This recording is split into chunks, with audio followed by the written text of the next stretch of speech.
Hoje a gente vai fazer uma coisa muito especial aqui. Às vezes eu faço cerveja para fazer experimento, às vezes eu faço alguns estilos para gravar aqui pro canal, mas de vez em quando eu faço o meu estilo preferido, que é a Bohemian Pilsner, como vocês conhecem. E nesses estilos a gente vai e faz técnicas complexas, fermentações muito lentas, mas o resultado sempre recompensa demais. E hoje chegou Bohemian Pilsner Floor Malt, um malte muito especial, um malte tradicional da República Tcheca, na Pequiri. E quando chega não tem como, eu paro tudo que eu tô fazendo e eu vou fazer uma Bohemian Pilsner, porque leva um bom tempo para fazer, demora, a abraçagem é demorada, mas vale muito a pena. E hoje a gente vai fazer uma técnica especial.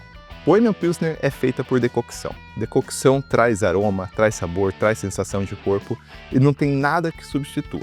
Malte Milano traz parte da sensação sensorial. Sensação sensorial é muito bom, né? Traz parte da característica de aroma, mas não traz tudo, porque a decocção ela muda o perfil de fermentação da levedura, ela muda a sensação de corpo, ela traz um pouco dessa parte tânica, mas bem controlada, e isso tudo faz parte da composição sensorial geral de uma boa Bohemian Pilsner. Só que decocção é chato, é demorado. Você faz quando você não tem nada para fazer. Uma tripla decocção tradicional, para quem não sabe como funciona, é basicamente assim, você pega, coloca o malte numa panela, e você tem que ter duas panelas para fazer decocção. Você coloca o malte na sua panela principal, vai até 35 graus, tira um terço do malte da água, passa para outra panela, sobe, ferve, volta, passa, volta e faz isso 3 vezes. E dependendo da taxa de aquecimento da sua panela, do seu sistema, isso aqui pode levar horas. Eu lembro de uma decocção que eu fiz aqui para o canal, num equipamento semi-industrial, lá no Paludo, não sei se vocês lembram. Aquela abraçagem, a gente começou 8 da manhã e terminou 9, 10 da noite. Eu não peguei o final. Tava lá no finalzinho, eu já não aguentava mais, aí tava tendo um churrasco, obviamente, isso ajudou, né? As pessoas estavam tomando muito cerveja, então tinha bastante gente lá para tocar a abraçagem. Mas terminou, eu acho que 11 da noite aquela abraçagem. Claro, o problema não é a decocção, o problema eram os equipamentos que não tinham uma taxa de aquecimento suficiente, né? E como tem que subir muitas vezes, a temperatura acaba demorando bastante. Mas hoje a gente vai fazer uma técnica especial, chamada de decocção reversa. Existem diversas técnicas para emular o que uma decocção faz, e todas são mais ou menos ruins, a não ser essa. Essa eu acho que é a única técnica que até os próprios alemães aprovam. Se olhar no site do Braukaiser, é uma das maiores referências de cerveja alemã que a gente tem, que eu tenho pelo menos, e lá ele dá até ok para uma decocção reversa. E eu vou falar, essa decocção reversa de hoje, eu não sei, eu posso estar me achando um pouco, mas eu acho que essa é a minha versão da decocção reversa. Então hoje a gente vai fazer a decocção reversa de Jamal. Na verdade não tem nada demais, é que a decocção reversa normal, se vocês forem ver por aí, elas falam em resfriar a água e tudo mais. Depois eu fiz umas continhas de cabeça e falei, se a gente mudar um pouquinho a proporção aqui, não precisa resfriar nada, é só misturar que dá certo. E virou um processo super fácil, super simples. E a gente vai ver ele aqui hoje e ele traz resultados realmente bons. Para que servia a decocção do ponto de vista histórico? Era para controlar a temperatura. Não tinha termômetro, mas se você misturasse a água fervendo com água em temperatura ambiente em proporções corretas, você tinha um controle razoável de temperatura. Por que essa decocção muita gente chama de decocção reversa ou ainda de pseudodecocção, decocção falsa? Porque nessa você não usa ela para controlar a temperatura, você simplesmente faz os processos para ter a característica sensorial da decocção. Vamos lá, como que é o básico dela? A gente vai começar, então a gente está aqui com duas panelas, a minha panela principal, a Beer Max, e a minha panela de decocção. Hoje eu estou aqui com uma panela de alumínio com um fogareiro, e a gente vai começar aqui. Eu vou dividir, a técnica é muito simples para você fazer uma decocção reversa. A gente vai pegar o nosso malte total e nossa água de mostura, e vai dividir exatamente no meio. Metade do malte para um lado, metade da água para um lado, metade do malte para o outro, metade da água para o outro. E a gente vai colocar aqui, nessa primeira panela, metade do malte, metade da água, subir a temperatura até 70 graus. Na verdade, eu já estou com água a 70 graus aqui, então a gente vai começar a 70 graus. Faz uma pequena mostura, 5, 10 minutos a 70 graus. Depois sobe, ferve tudo e mistura. Vamos ver na prática que é mais fácil. Vamos lá? Então vamos lá, na prática acaba ficando mais fácil, né? Eu já estou aqui com o malte, parte dele está aqui, parte está aqui, são 4,3 kg de malte, eu tenho que dividir no meio. Não precisa ser muito preciso se você não tiver uma balança grande, mais ou menos no meio vai dar certo, porque se for 55% ou 45% a diferença vai ser mínima. Essa aqui é a minha panela de decocção, essa aqui é a minha panela de mostura. Então eu vou começar na panela de decocção. Vou pegar e colocar metade do malte aqui dentro.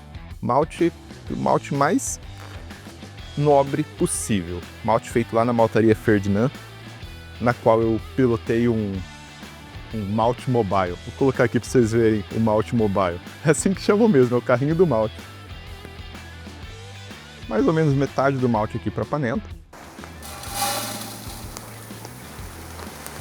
Eu achei que ia ser pouco malte aqui, 2,5 kg, mas não é pouco não. Eu achei que ia precisar pegar uma panela menor e eu ia me arrepender. Normalmente eu faço decocções maiores nessa panela. Hoje eu vou fazer só 20 litros, normalmente eu uso ela para fazer 50 litros. Eu já estou com água quente, está aqui nessa mangueirinha. Eu vou descer água a 70 graus aqui dentro agora. E eu vou deixar 10 minutos mexendo, agitando aqui para haver uma pré-conversão. Isso é muito importante. A gente quer converter esse amido que está aqui dentro antes dele ir para a decocção. Não é necessário, as técnicas tradicionais não tinham isso, mas isso facilita e evita qualquer problema futuro que possa ter por falta de conversão. Antigamente as taxas de aquecimento eram muito baixas, aí naturalmente ela passava um longo tempo nesse período onde a gente tem a conversão do amido em açúcar. Então vamos lá, 70 graus porque a cerveja tcheca ela é pouco atenuada, então a gente vai direto a 70 graus para ir direto na alfa-amilase e evitar um pouco do efeito da beta-amilase. Bora lá! Ainda mais que eu vou usar uma levedura bem atenuante aqui hoje. E esse malte aqui, o aroma é fantástico, porque eu vou colocando água aqui, tá enchendo e sobe esse aroma mais adocicado. O malte tcheco, ele tem um nível de cura um pouco maior, ele se assemelha mais a um pale ale do que a um pilsen brasileiro. É muito gostoso. E ainda esse malte que é cheio de aroma.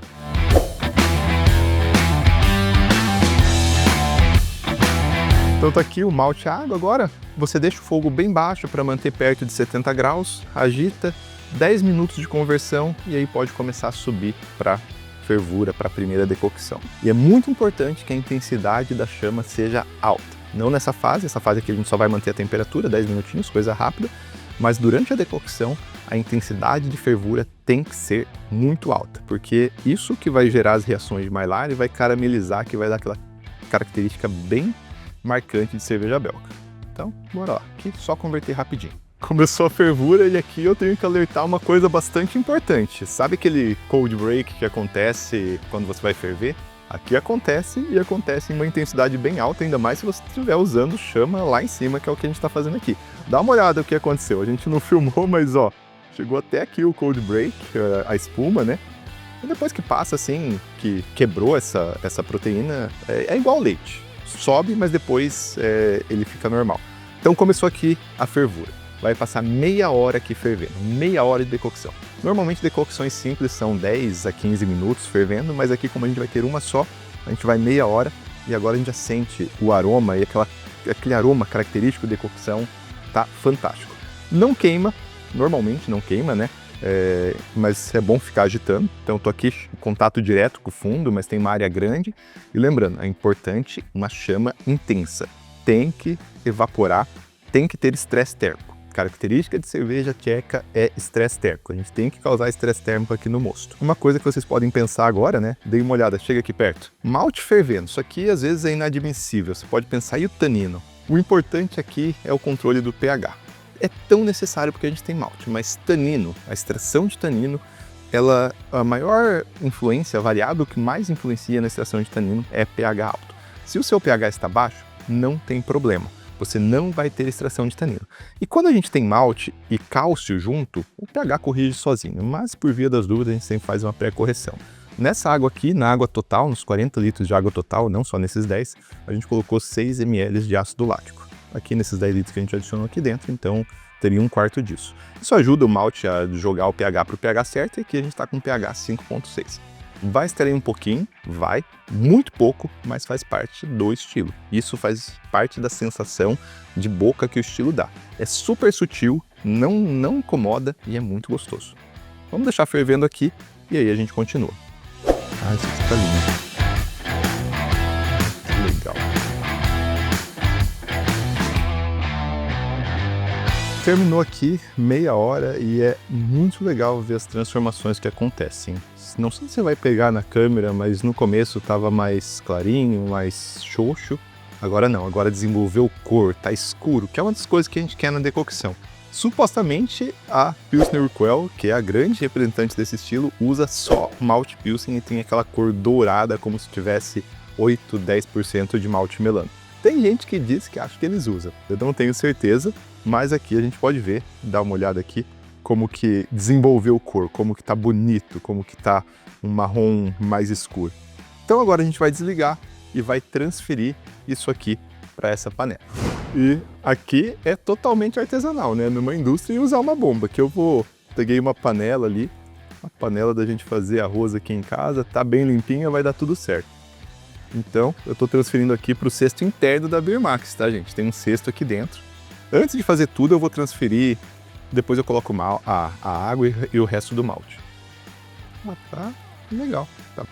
Para quem tem equipamento single vessel, essa é a melhor técnica para fazer decocção. É a técnica mais simples, mas você acaba precisando de uma panela auxiliar, né? A partir de agora as coisas vão ser só uma produção, uma abraçagem normal. Vou colocar aqui o resto do malte, então tem a outra metade do malte Pilsen aqui. E para dar aquele boost de aroma, se até a própria Urquell talvez faz isso, porque eu não faria, colocar 6% de malte melano. Malte melano é a expressão de o que a gente tem de perfil aromático em cerveja tcheca. É muito bom, é um dos meus mais preferidos, eu não canso de falar isso. Ele dá uma grande estabilidade de espuma, que também é outra grande característica de cerveja tcheca. Esse malte aqui não tem erro. Coloco em tudo, até no que não devo. E claro, a gente tem que colocar o resto da água. Se for metade da água no começo, vai a outra metade agora. Mas você pode colocar um pouquinho a mais, porque ali ferveu no começo. Então aqui a gente ia colocar 13 litros, mas como evaporou mais ou menos 1 litro, então vai 14 litros. Tá aqui, já tá tudo certinho aqui, só vou dar o play. Água entrando e a gente vai começar a nossa mostura. Essa água tá 20, 25 graus, ela vai se misturar com essa água a 100 graus e vai cair a temperatura para entre 60 a 70 graus. Não é muito preciso, não tem como ser muito preciso isso, mas vai cair para uma faixa bem ok para a gente continuar. E aí a gente dá sequência na mostura, joga isso para 70 graus, evita as rampas mais baixas porque a gente quer um mosto menos atenuado, menos atenuável. Agora tá tudo aqui e a beleza da decocção reversa é que a partir desse momento vira exatamente uma produção normal. Não muda nada, só muda o que acontece antes de iniciar a mostura. Misturamos, colocamos a água e agora vai ficar aqui cozinhando em 70 graus Celsius por 1 hora. Depois a gente segue para o mash out e a gente segue com os próximos passos. Aí, quando estiver na fervura, a gente volta para discutir o que aconteceu. E chegamos aqui na fervura, agora é bem básico. A gente vai fazer as adições de lúpulo e nessa cerveja a gente vai usar o trio mais clássico de lúpulos tchecos possíveis, Premian, Sladek e Sass. É tão clássico que a gente chama eles de trio tcheco. Premian normalmente é utilizado para amargor, Sladek é outro lúpulo super clássico, tá presente em quase todas as cervejas que não são puro Sass. Puro Sass também é uma estratégia normal, só que pro Sass a 2% de alfa-ácido acaba saindo muito caro fazer. Sladek ele tem o Premian aqui, esse aqui tá com 6,4, que ainda é uma quantidade pequena, tá com uma safra de alfa-ácido pequena ultimamente, né? E então tá começando aqui a fervura. Tá saindo as primeiras bolhas aqui, vou fazer a primeira adição, no caso aqui 20 gramas, chegou. Ouviram o apito? E a gente vai fazer 90 minutos de fervura, porque mais uma vez, estresse térmico é muito importante para a cerveja tcheca. Se a gente pudesse, a gente faria uma fervura mais intensa aqui. A Beer Max é até bom para isso, porque ela tem uma resistência relativamente grande para uma panela de 20 litros. É 3.200 watts. É legal, muito bom, faz totalmente parte, o que é o oposto de uma cerveja alemã. Numa cerveja alemã a gente não quer esse estresse térmico, a gente não quer essa geração de caramelo, de melanoidina. Então vai lá, ferver aqui por mais 90 minutos e aí estamos chegando ao final da cerveja. Segunda adição, Sladek 40 minutos. Terceira adição, agora vai o nosso querido Sass. 1h30 de mostura finalizada, whirlpool bem básico aqui, como eu sempre digo, não precisa muita coisa, dá aquela girada até tudo entrar em um movimento uniforme aqui, esse é o importante. Não precisa furadeira, não precisa nada, só girar aqui 10, 20 vezes até tá tudo uniforme, ótimo. Já vou ligar aqui a água, tá tudo plugado e agora a gente vai deixar ela resfriar, mandar para o fermentador. Nessa versão eu vou usar S23 propagada, só que eu vou fazer numa temperatura bem baixa. Põe no colar 8 graus, fermentar 10 graus e vai ficar ali no fermentador por uns 30 dias até maturar bem. Daqui 30 dias a gente continua esse vídeo e a gente vai ver o que deu dessa receita. Hora da verdade, essa cerveja tá aqui há quanto tempo? Nem sei, deve fazer 1 mês e meio. Saiu do fermentador, terminou, fermentou, ó, sem pressa. Quando eu faço cervejas para mim, igual essa, é sem pressa. Ela iniciou a fermentação a 7 graus e foi 25 dias para terminar a fermentação. Mas quando você quer buscar excelência, é isso que você tem que fazer. É uma levedura feita para isso, né? Uma levedura tcheca, fermenta em temperatura muito baixa, sem parar a fermentação, vai devagar e sempre, deixa dulçor residual. Na teoria, deveria deixar dulçor residual, será? Vamos provar agora que eu não provei essa cerveja. Que mentira, né? Como que eu não vou provar uma Bohemian Pilsner em tanto tempo assim? Então vamos lá. Clarificada dentro do barril. Na torneira tcheca ainda, hein? Tá aqui a cerveja. Olha que coisa mais linda. Tô num copo fino aqui, que ele ajuda a gente a ver a clarificação dela. Porém, usualmente os copos tchecos são copos mais grossos, né? São aqueles mugs, aqueles canecos bonitos. E se eu colocar num caneco, a gente já vai ver que ela ficaria muito mais dourada do que ela tá aqui. A gente usou bastante melano, fez decocção, né? E eu poderia colocar num copo, num caneco tcheco aqui pra gente olhar. E tá linda, impecavelmente clarificada, perfeita. Mas o mais importante agora é o sensorial, né? E aí, será que a decocção reversa atingiu seus objetivos? Bom,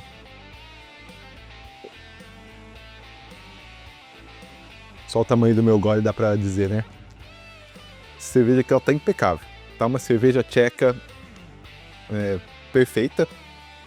É uma cerveja tcheca igual feita na República Tcheca, com as mesmas características. E a decocção reversa, ela brilha naquilo que ela se propõe. Ela é o melhor processo, sem dúvida, para emular a decocção. A gente tem aquela sensação mais tânica que a gente tem na decocção. A gente tem o aroma característico, né? Os lúpulos tchecos estão aqui brilhando. Aqui não é só Saaz, né? A gente tem Saaz, Premian, Sladek. Essa cerveja é uma viagem para a República Tcheca. A gente tem os caramelos, as melanoidinas da decocção. Ela é doce por causa da levedura. A levedura não atenua tanto, né? Mas ela é muito amarga, muito amarga. Essa cerveja eu fiz para mim. Se eu fosse fazer para outras pessoas, talvez eu fizesse ela menos amarga. Mas é assim, o amargor da... com uma mosca também, né?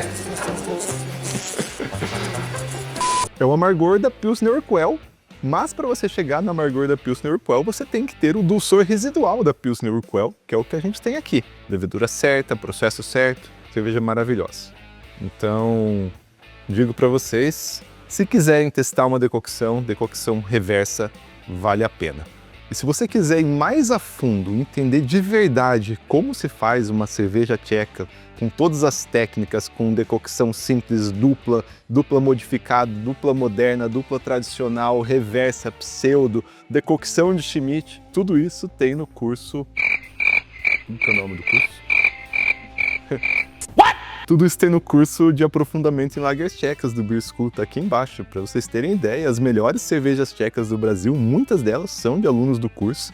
E a técnica de decocção reversa tá lá explicada detalhadamente. Eu tenho que falar que um dos nossos alunos aqui, o Vander, acabou de ganhar uma grande premiação, ficou a melhor cerveja do festival do sul brasileiro da Serva, que é um grande concurso, como a German Light Beer, usando a técnica de decocção reversa. É uma técnica que realmente vale a pena. Tem mais informações aqui embaixo. Se você gostou do vídeo, deixa seu like, se puder, hypa. E se for fazer essa cerveja, deixa aqui embaixo que você vai fazer e quando fizer, me marca que eu sei que vai ser bem recompensador. Até o próximo vídeo.